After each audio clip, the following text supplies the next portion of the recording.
So student, today we'll start with the instrumentation of mass spectrometer. Now just I'll take a quick review of this schematic diagram of mass spectrometer. Already we have discussed this.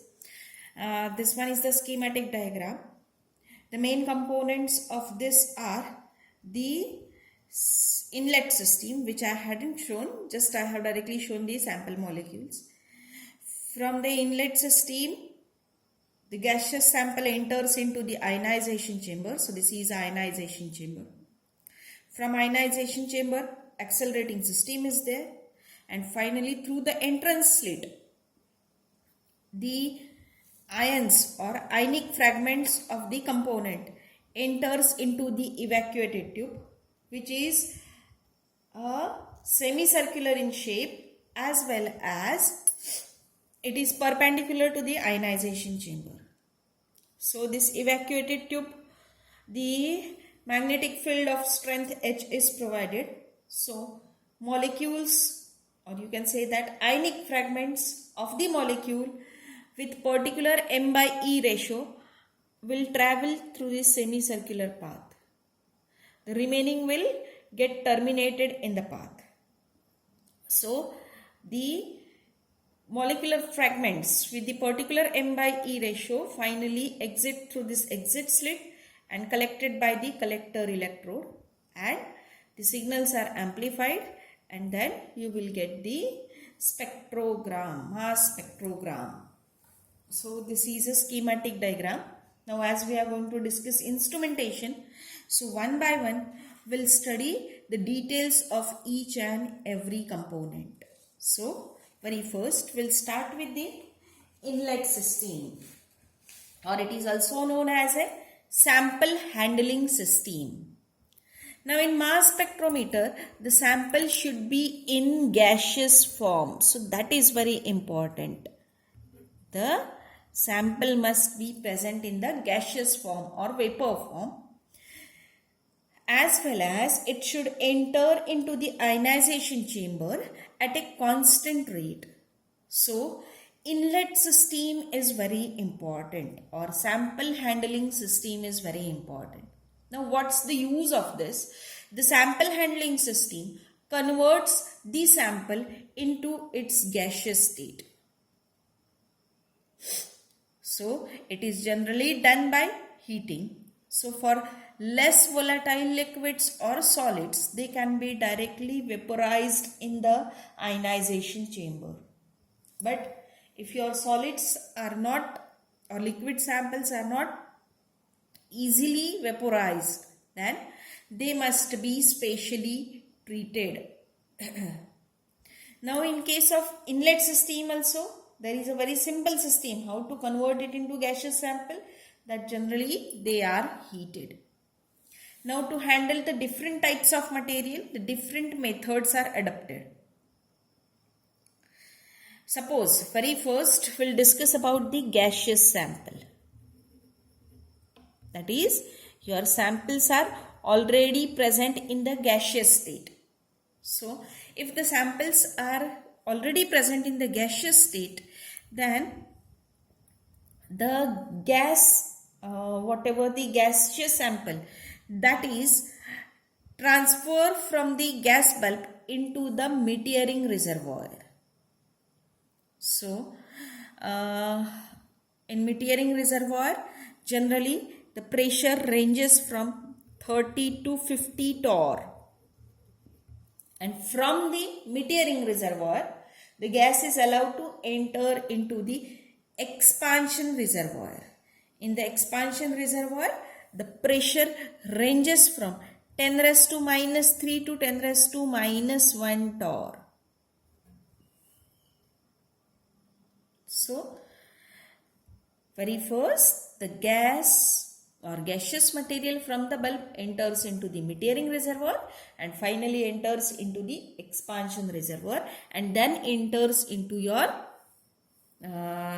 we can say that, ionization chamber. Now suppose your samples are liquid, then by hypodermic needle injection system, through a silicon dam, the liquid samples are enter into the inlet system. As reservoir has a low pressure, so what will happen? It converts the liquid immediately into its vapor form, and then these vapors are allowed to enter into your ionization chamber.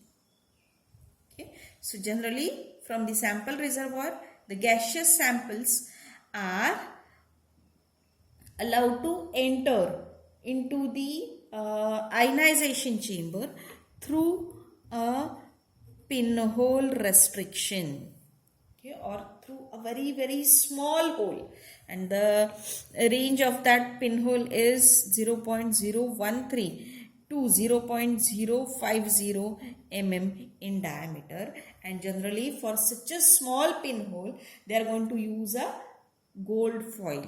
So therefore the cost of mass spectrometry is increased. Generally the sample size for this purpose is 1 micromole. So you can imagine such a small amount of sample is allowed to pass through a pinhole of gold foil. Okay. So only a few percent of the sample is actually enter into the ionization chamber, and about that means few percent means about 0.1% is ionized into the ionization chamber. So this is all about for your inlet system. The next to the inlet system is the ion source or your ionization chamber. So now we'll discuss about this ionization chamber. So as name indicates, ionization chamber. So in this chamber, whatever the sample molecules enters are converted into the ionic fragment. So we'll consider they are converted into their positive ions. So from the inlet system, the sample is introduced in a ionization chamber. Now in ionization chamber, what is already there? There is a beam of electron.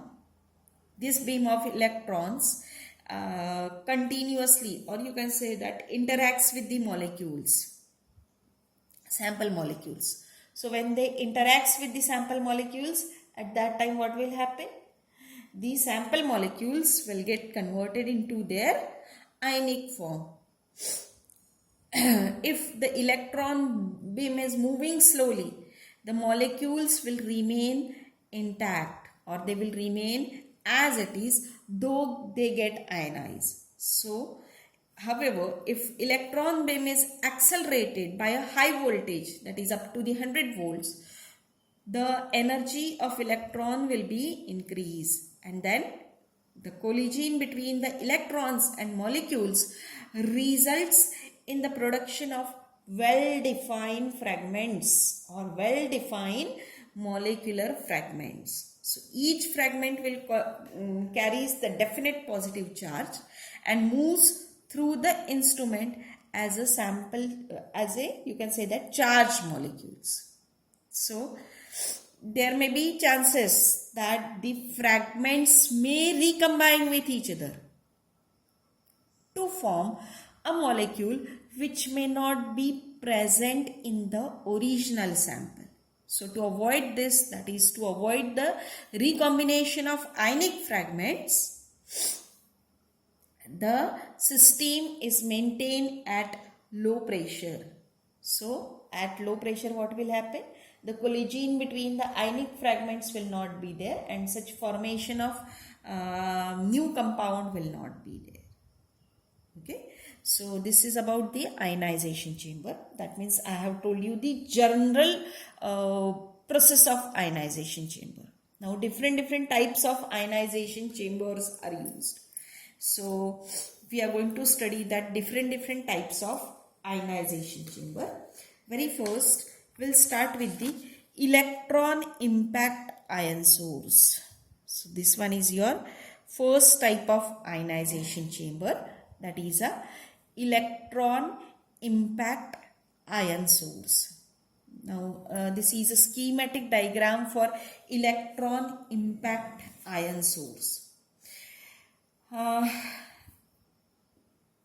in this electron impact ion source, there is a filament, which is, say, we'll consider this filament A, which is electrically heated. When it is electrically heated, at that time it will produce the electrons, and these electrons are attracted by this positive electrode. So simply we can say that these electrons are accelerated. So this we can consider as a beam of electron. Okay. So what will happen? This beam of electron will intersects with your sample molecules. So from this your inlet system or sample handling system, the gaseous sample molecules will enter into this electron impact ion source. When they enters, what will happen? They will strikes with the electron over here, and they will produce the positive and negative ions. Okay. So whatever the positive and negative electrons are produced, okay, though the electrons produced must be removed, so that are repelled by this repeller plate C. So these electrons are get attracted towards this C plate. Okay, while the positive ions, whatever produce, they are accelerated by this first accelerated plate B, and then the intermediate plate B dash helps to focus the ion beam, and second accelerator plate will give the final acceleration to your positive ions. Okay, so what will happen? These are the sample molecules. They will interact with the electrons which are present over here. So when they interacts with the electrons, they will produce the M plus as well as electrons. The excess of electrons which are produced, they are attracted by this, or they are get terminated by this plate C, repeller plate. Okay. Actually, I am not able to show you over here, but this is just like a cup. Okay, so you can consider first repeller plate, then electron source, then the second accelerator plate, and these are the B and B plus are the accelerator plates. Okay, the energy of this electron beam is controlled by the potential at the anode A.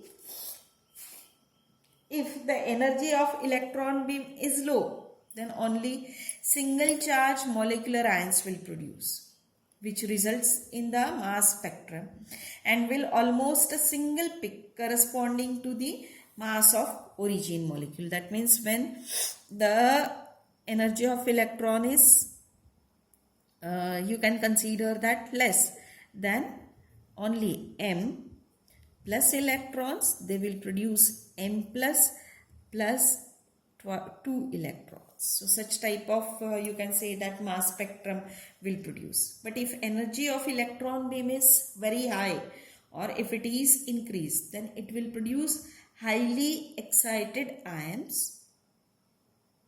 Okay, it may be a complex, or it may even strikes with the second electron. So what will happen? Such type of reaction will be there.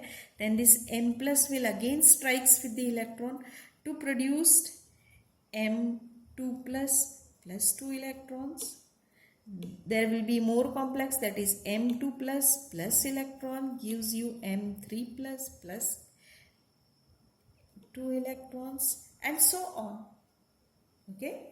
So generally electron beam is given an energy in the range of 50 to 80 electron volt, which gives most reproducible result, which gives you a best result.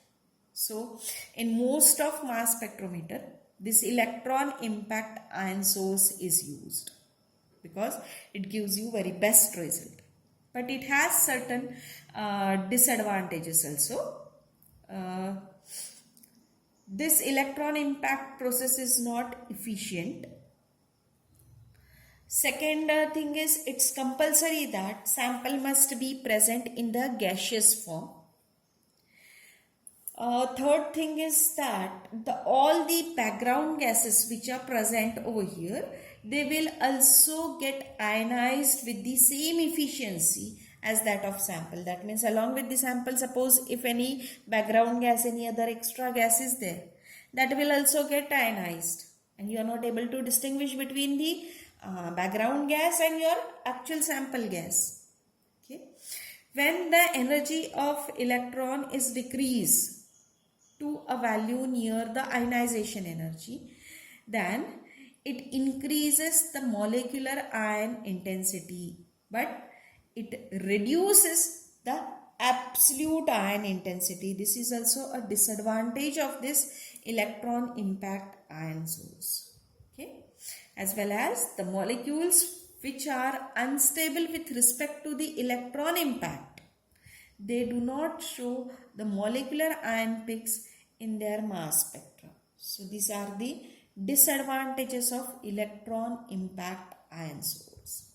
Now we'll discuss the next type of ion source or ionization chamber, that is known as a surface ionization. Surface ionization. Now in this surface ionization, this is a very simple method. So in this method, the sample which is to be analyzed is coated on a ribbon filament. That means suppose you can consider this as a filament of metal. Okay, generally this filament used is of tungsten. So whatever the sample to be analyzed, that means generally the solid sample is used, because in previous one disadvantage is that the samples must be present in the gaseous state. So that is overcome over here. The solid sample is directly coated on a surface of the ribbon filament. Ribbon filament is generally a tungsten filament. And then this filament is heated up to the 2000 degrees Celsius. Generally it is electrically heated. So what will happen when it is heated? At that time there are chances that molecules get evaporated as a, that is a sample molecules get evaporated as a positive ions. Okay. So instead of only a neutral molecules will get vaporized, the positive, or you can say that ionic fragments of the molecules will get evaporated. Now the chance of such situation can be given by the mathematical expression, which is given as m by m plus is proportional to exponential of I minus W upon kT, where I is a ionization potential of the sample material and W is the work function of the ribbon filament or work function of the tungsten filament. So for conversion of neutral molecules into positively charged ion, the ionization potential of sample must be below the work function of filament. So this technique is too useful for the inorganic samples, because generally inorganic samples cannot be vaporized or cannot be converted into their gaseous form easily. So therefore for inorganic samples this method is too useful. But the thing is, their ionization potential must be in the range of 3 to 6 electron volt. So for this method is very good. But as well as one more advantage of this method is that it is a very good method because there is no ionization of any background gases over here. So directly whatever the sample which is coated on your material or on your ribbon filament, that is only get ionized. Okay. But there is one more disadvantage of this technique, that this technique cannot be used for the organic compounds having the ionization value between 7 to 16 electron volt. So mainly whenever we want to do the ionization of inorganic compounds, at that time this surface ionization method is used. So now we'll discuss the next, that is the spark ionization method. Okay, so this one is the third method for the ionization. Now in this method, the inorganic substances which are to be analyzed are formed into that means they are converted into form of two electrodes which are held on the small movable vices. So these are the small movable vices which can be electrically heated, and this is your inorganic sample which is to be analyzed. Okay, so when potential of 100 kilovolt is applied, a discharge is initiated or discharge is produced containing the positive ions. So it is electrically heated and converted into its gaseous form, as well as that gaseous form is in the form of ionic fragment. So energy spread of the positive ion beam is very broad, and therefore it is controlled by the ion optics. So in order to maintain the adequate resolution, double focusing analyzers are used. So what are the double focusing analyzers? That we'll discuss into the ion separator, okay, which we are going to discuss in the next lecture. Now in the analyzers used in this spark source ion is, as I have told you, they are the double focusing analyzers. Now why this type of ionization is advantageous? Because its detection sensitivity is very high, okay, and it has a non-selectivity, that is it can exhibit a mass spectrum for all elements of the sample. So therefore the detection sensitivity is high, as well as it can be used for the all types of sample. Now one more type of ionization system we are going to discuss, that is a chemical ionization. So chemical ionization, in this technique, the reaction gas like methane is introduced along with the sample which is to be analyzed in the ionization chamber. So when beam of electron is passed through the ionization chamber, the reaction gas, that is we have used the methane, undergoes the ionization to produce ions which reacts with your neutral sample molecules to give you ionic fragment. Okay, so very first, methane is easily ionizable. So in ionization chamber, very first methane will get ionized, and then this methane ionic fragments will react with your sample molecules to produce again ionic fragments. Okay, so the product form is due to the chemical reaction, hence it is known as a chemical ionization. Okay, so this due to the chemical reaction, the positive ions or ionic fragments are produced in the sample. So this is all about the ionization chamber. So just we'll compare all four. Very first we have discussed about the electron impact ion source. So generally electron impact ion source is used, but it has certain disadvantages. Hence the surface ionization method is used, but generally it is preferred for the inorganic compounds. Then spark source ionization is there. This is also preferred for the inorganic compounds, and chemical ionization is there. So mainly the ion impact source is used widely, but when it doesn't work properly or when it is not useful, at that time these remaining sources are used. So this is all about for the ionization chamber. The next we have to study, that is a electrostatic accelerating system. Electrostatic accelerating system. Now if suppose you are going to use the electron impact ion source, then there is a inbuilt accelerating system.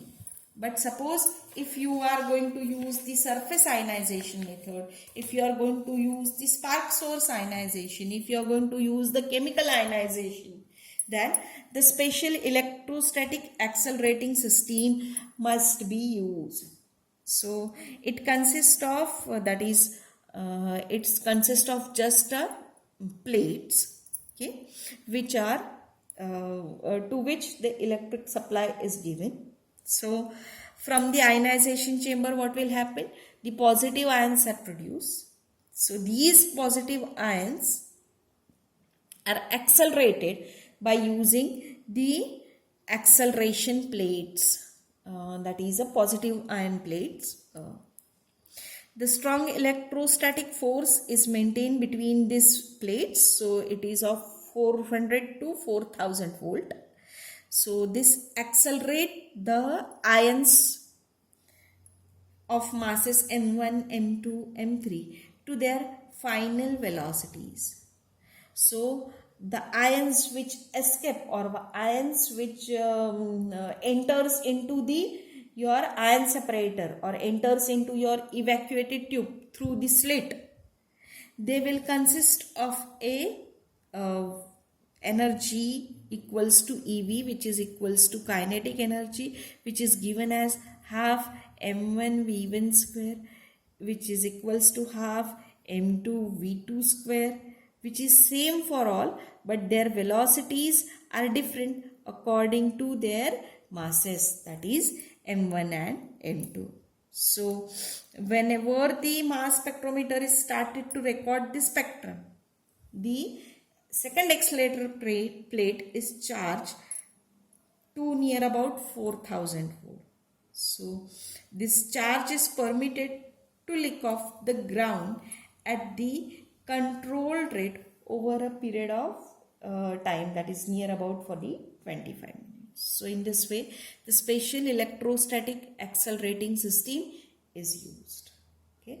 Now next is ion separator, or you can say that analyzers, that we'll discuss in the next lecture. So thank you.